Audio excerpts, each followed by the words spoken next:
Hello, I'm Los Angeles Mayor Eric Garcetti. Thank you to my friends at the United Nations Environment Program, Pathway to Paris, and 350.org for bringing us together to celebrate World Environment Day and the UN Decade on Ecosystem Restoration.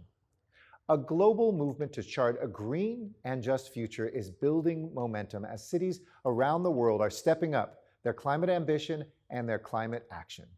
Here in Los Angeles, we're rebuilding healthy soil in our parks and public lands, repurposing our rain and stormwater, and electrifying our infrastructure while we protect more than 4,000 species that are native here to LA.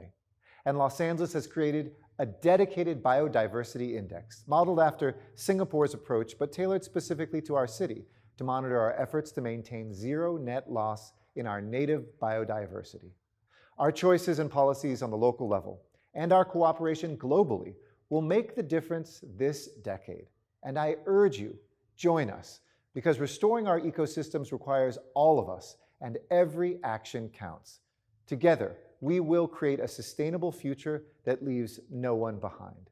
Thank you.